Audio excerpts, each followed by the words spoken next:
सुधी श्रोताओं, नमस्कार, सुप्रभात। आप सबके समक्ष आज मैं एक बार पुनः उपस्थित हुआ हूँ और एक ऐसे विषय पर आज की चर्चा है जो कि विधि जगत में या जो न्यायालयीन व्यवस्था है जिसमें विभिन्न विषयों विभिन्न संदर्भों में न्याय प्रदान किया जाता है, उसमें एक विधा है परिवार न्यायालय, जहाँ पर कि परिवार या कुटुंब से संबंधित विवादों का निपटारा किया जाता है। तो यह न्यायालय प्रकृतितः सामान्यतः दीवानी और आपराधिक न्यायालयों से पृथक होते हैं और इनका जो उद्देश्य होता है वह विशेषीकृत विषयों पर निर्णय प्रदान करना होता है और यह निर्णय पारंपरिक साक्ष्य के नियमों और पारंपरिक दीवानी प्रक्रिया के नियमों से अलग होकर के सुलह और समझौते पर आधारित होते हैं। इसमें विवाह संबंधी विवाद चाहे वो किसी भी धर्म या मतावलंबियों से संबंधित हो, वे लाए जाते हैं। इसमें विवाह विच्छेद, वैवाहिक संबंधों की पुनर्स्थापना, बच्चों का संरक्षण व देखभाल, विवाह विच्छेद के उपरांत पत्नी को प्राप्त होने वाला भरण पोषण भत्ता, बच्चे विवाह विच्छेद के उपरांत किसकी अभिरक्षा में रहेंगे, उनका भरण पोषण की क्या व्यवस्था होगी, जैसे मामलों को निपटारा किया जाता है। विवाह की वैधता संबंधी विषयों पर भी इस न्यायालय में निर्धारण किया जाता है कि विवाह वैध है अथवा नहीं। शादी यदि वैध आधारों पर नहीं होती तो उन विवाहों को अकृत या प्रभाव शून्य करने का भी इस न्यायालय के पास अधिकार होता है। यह भी एक विषय इस न्यायालय के समक्ष लाया जाता है कि जब विवाह विच्छेद हो जाता है तो दंपतियों के मध्य जो संपत्तियां होती हैं उनका बंटवारा कैसे होगा, किसको कौन संपत्ति मिलेगी, जबकि दंपतियों ने अपने संयुक्त प्रयास से कोई संपत्ति चल अथवा अचल खड़ी की है तो उसमें किस प्रकार से कितना हिस्सा किस संपत्ति किसके पास जाएगी, इसका भी निर्धारण इस न्यायालय द्वारा किया जाता है। इस न्यायालय की सबसे बड़ी जो उपलब्धि है या इसका जो महत्व है, जो विशेषता है, वो ये है कि यहाँ अपनाई जाने वाली प्रक्रिया बहुत ही सरल और सामंजस्यपूर्ण होती है और सौजन्यतापूर्ण वातावरण में पक्षकारों को सामने बैठा करके किसी मध्यस्थ या परामर्शदाता के द्वारा उनके बीच होने वाले विवाद के बिंदुओं को आपसी सुलह और समझौते से सुलझाने का प्रयास किया जाता है। प्रथम स्तर पर यह प्रयास किया जाता है कि पक्षकार किसी एक सहमति बिंदु पर आकर अपने विवादों को समाप्त कर लें और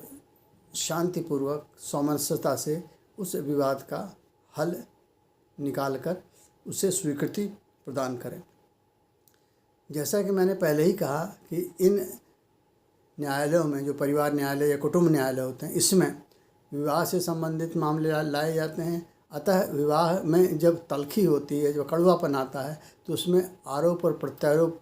इतने भीषण और इतनी विकृत प्रकृति के होते हैं कि उनका सार्वजनिक किया जाना दोनों पक्षकारों के हित में नहीं होता। इसलिए यह परिवार न्यायालय की प्रक्रियाएं बंद कमरे में होती हैं और वहाँ पर केवल परामर्शदाता या जिसको हम लोग कॉन्सिलिएटर या मीडिएटर कहते हैं वो रहता है और उसके बाद दोनों पक्षकार रहते हैं। वकीलों का प्रवेश या वकीलों द्वारा सहायता दिया जाना तब तक मान्य नहीं है जब तक कि न्यायालय वकीलों की सहायता देने के लिए अनुमन्यता प्रदान ना करे।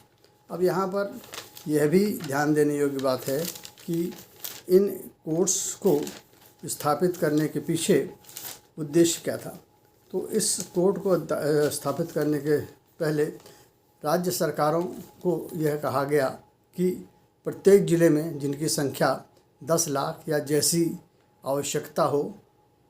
वहाँ एक पारिवारिक न्यायालय की स्थापना की जाए। यह अधिनियम की धारा 3 के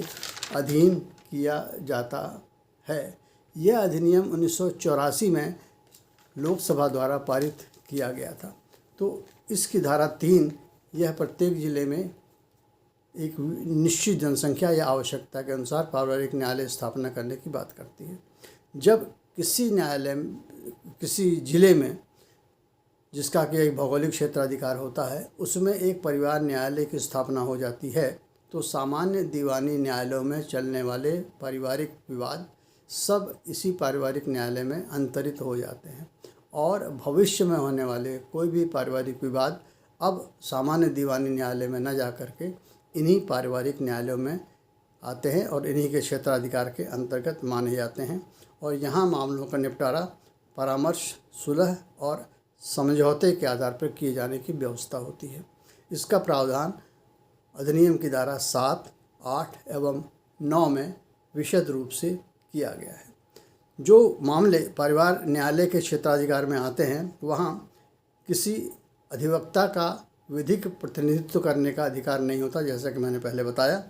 हाँ, न्यायालय स्पष्ट रूप से ऐसी कोई अनुमति प्रदान करे तभी एडवोकेट वहाँ जा कर के असिस्ट कर सकता है, सहायता कर सकता है और इसका वर्णन धारा 13 में स्पष्ट रूप से किया गया है। साक्ष्य की बात आती है, क्योंकि कभी भी जब विवाद होता है या किसी बिंदु पर टकराहट होती है तो वहाँ पर प्रत्येक पक्षकार अपने पक्ष में और विपक्षी को झूठा साबित करने के लिए, असत्य साबित करने के लिए, मिथ्या साबित करने के लिए साक्ष्य प्रदान करता है। तो यहाँ पर साक्ष्य देना, साक्ष्य की परीक्षा करना, साक्ष्य की प्रति परीक्षा करना जैसी जो प्रक्रियाएं हैं, जो कि भारतीय साक्ष्य अधिनियम के अंतर्गत थोड़ा सा कठिन होती हैं, उनकी तुलना में यहाँ यह प्रक्रिया सरलीकृत होती है और यहाँ बहुत ज़्यादा तकनीकी बिंदुओं पर ध्यान नहीं दिया जाता। मात्र शपथ पत्र के माध्यम से यदि किसी तथ्य को अस्वीकार किया जाए या किसी तथ्य की अभिस्वीकृत की जाए तो वही सक्षम और प्रथम दृष्टया साक्ष्य मान करके न्यायालय द्वारा स्वीकार कर लिया जाता है। इसका वर्णन धारा 14 से लेकर के 16 में स्पष्ट रूप से किया गया है। अब निर्णय का प्रारूप क्या होगा? जब यह परिवार न्यायालय या कुटुंब न्यायालय के समक्ष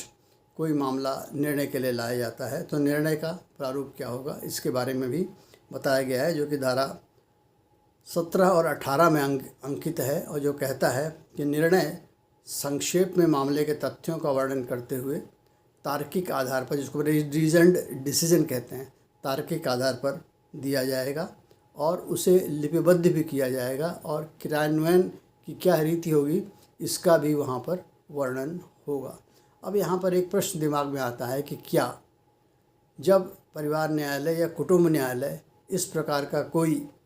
निर्णय दे देता है तो क्या वह निर्णय अपील योग्य होते हैं? तो यहाँ पर दो बिंदु हैं। यदि कभी निष्कर्ष या निर्णय पारिवारिक न्यायालय में लाए गए मामले में पारस्परिक सहमति के आधार पर होता है तो ऐसी स्थिति में सामान्यतः अपील मान्य नहीं होती है। परंतु यदि गुणदोष के आधार पर परिवार न्यायालय कोई निर्णय या निष्कर्ष देता है तो उस निर्णय या निष्कर्ष से असहमत होने पर असहमत होने वाला पक्षकार उच्च न्यायालय में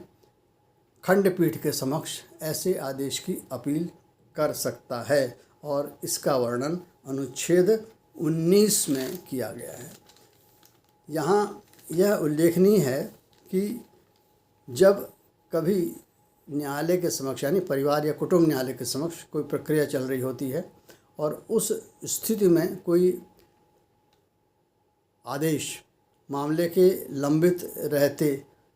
किया जाता है, जिसको कभी इंटरलॉक्यूटरी ऑर्डर या अंतर्वर्ती आदेश कहते हैं। तो अंतर्वर्ती आदेश की अपील नहीं होती है, फाइनल ऑर्डर की अपील होती है। अंतर्वर्ती आदेश उस काल तक के लिए प्रभावी होते हैं जब तक कि मामले का अंतिम रूप से निपटारा नहीं हो जाता, यानी कि उस न्यायालय, परिवार न्यायालय, कुटुंब न्यायालय का जो अधिकारी है, जो न्यायिक अधिकारी है, जब तक वह गुण दोष के आधार पर मामले की पूर्ण सुनवाई करने के पश्चात अपना निर्णय नहीं दे देता,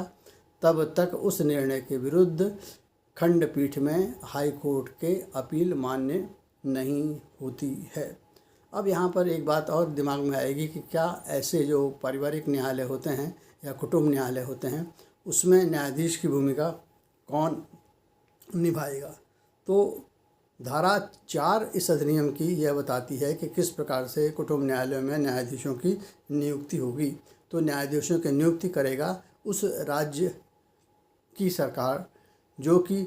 जिस राज्य में वह कुटुंब न्यायालय स्थापित है। अब उन्होंने कहा कि इसमें 2 तरह के लोग अपॉइंट होते हैं। दो कहें कि तीन तरह के होते हैं। एक तो न्यायिक अधिकारी होते हैं, एक दीर्घकालिक अनुभव वाले वकील होते हैं, और तीसरा एक शिक्षाविद होते हैं। तो तीन तरह के लोग हैं जिनमें कोई कि परिवार या कुटुंब न्यायालय का न्यायाधीश नियुक्त किया जा सकता है। तो यदि किसी अधिवक्ता को कुटुंब न्यायालय का न्यायाधीश नियुक्त किया जा रहा है तो ही must have been an advocate of a high court और 2 और more such courts in a succession for at least 7 years। यदि किसी व्यक्ति को जो कि हाई कोर्ट में प्रैक्टिस करने वाला अधिवक्ता है एक कुटुंब न्यायालय का न्यायाधीश नियुक्त किया जा रहा है तो उसे कम से कम एक या एक से अधिक उच्च न्यायालयों में 7 वर्ष का प्रैक्टिस का अनुभव होना चाहिए। या यदि किसी न्यायाधीश को उसका पदाधिकारी या क्या कहते पदभार दिया जा रहा है कुटुंब न्यायालय का, तो उसे भी 7 वर्ष का न्यायिक अधिकारी का अनुभव होना चाहिए उसी प्रांत में। और तीसरा, यदि कोई विशिष्ट योग्यता रखने वाला व्यक्ति जो कि परिवार न्यायालय के क्षेत्र में या पारिवारिक मामलों के क्षेत्र में, सामाजिक कार्यों के क्षेत्र में या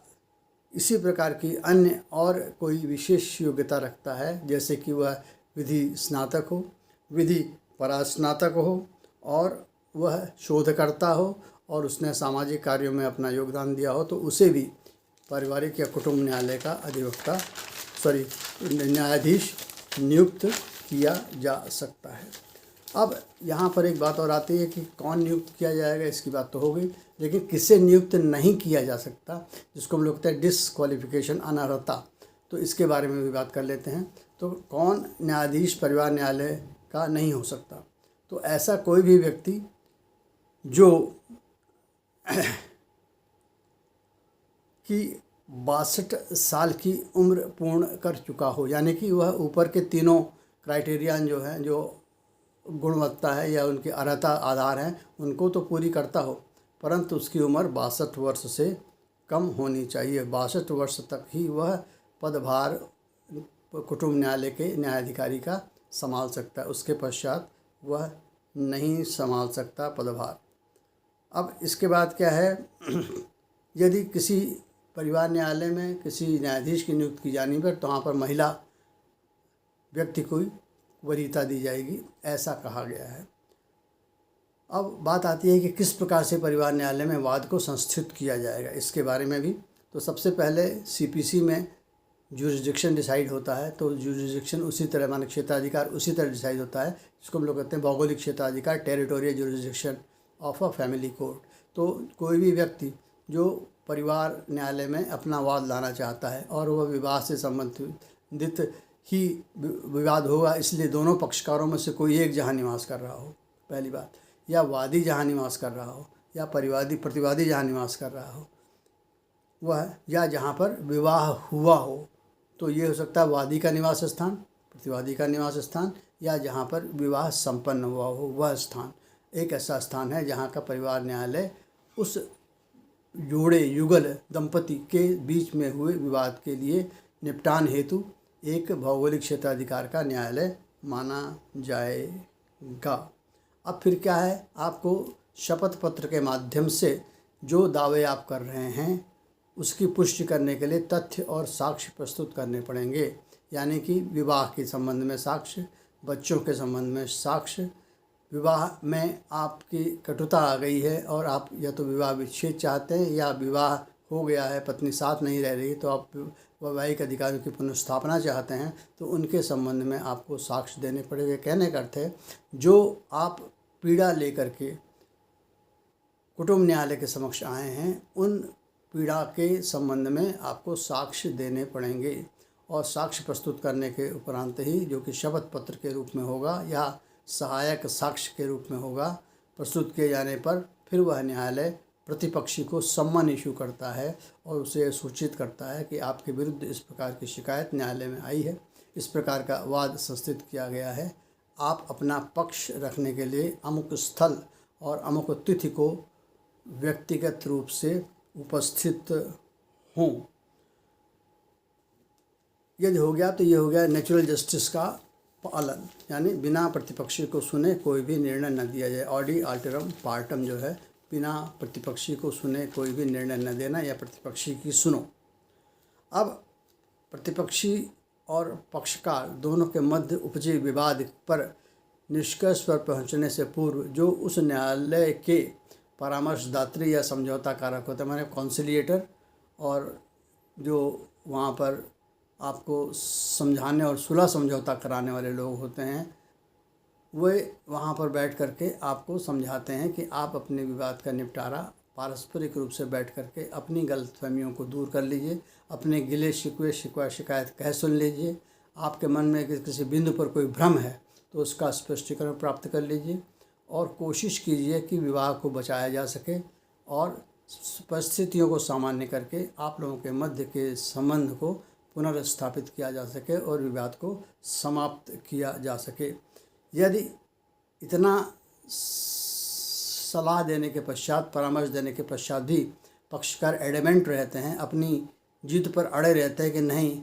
हम पारस्परिक सहमति और सुलह समझौते से मामले का निस्तारण नहीं कर पाएंगे, न्यायालय को ही निर्णय देने दीजिए और जो निर्णय न्यायालय देगा वह हमें शिरोधार्य होगा या स्वीकार्य होगा, तो फिर परामर्शदाता,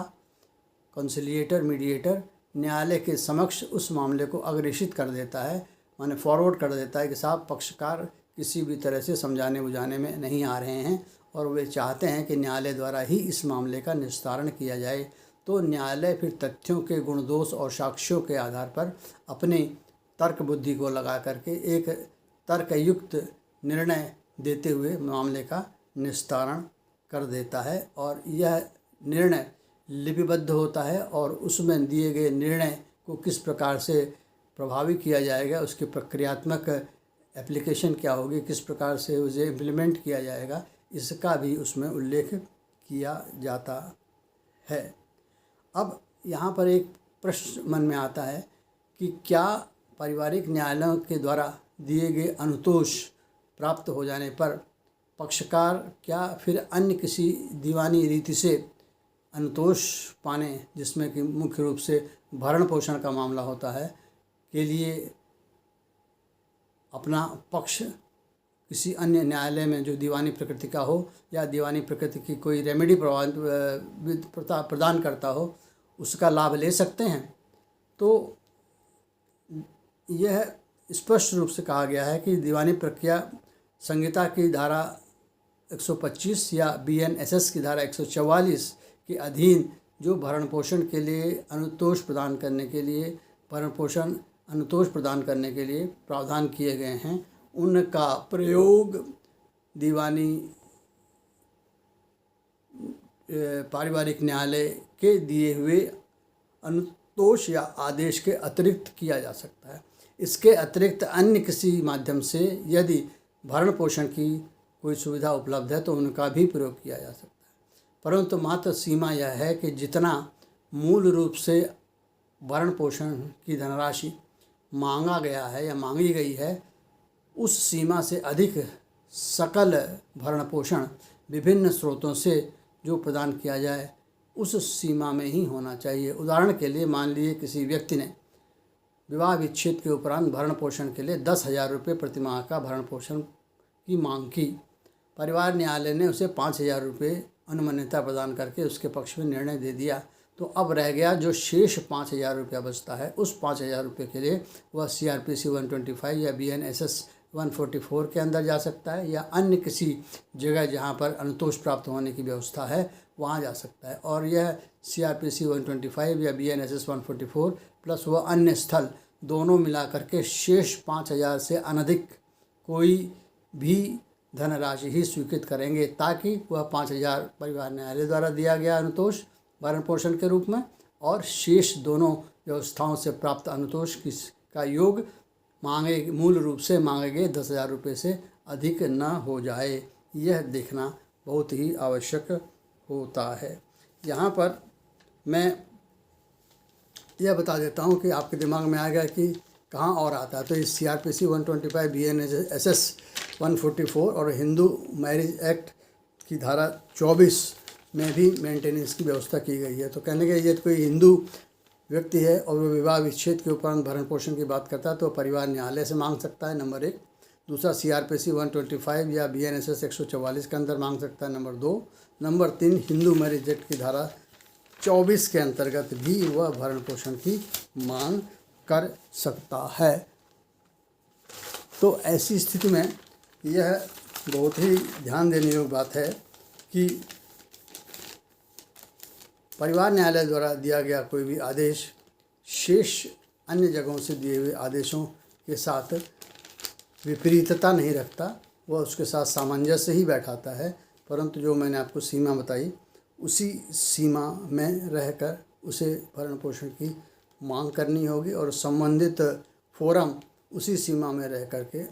भरण पोषण प्रदान करेगा। आशा करता हूं कि मैंने संक्षेप में परिवार न्यायालय के सभी आयामों को छूने का प्रयास किया है और यह श्रोताओं के लिए बड़ा ही ज्ञानवर्धक होगा, सूचनापरक होगा और यह एक जन सामान्य में एक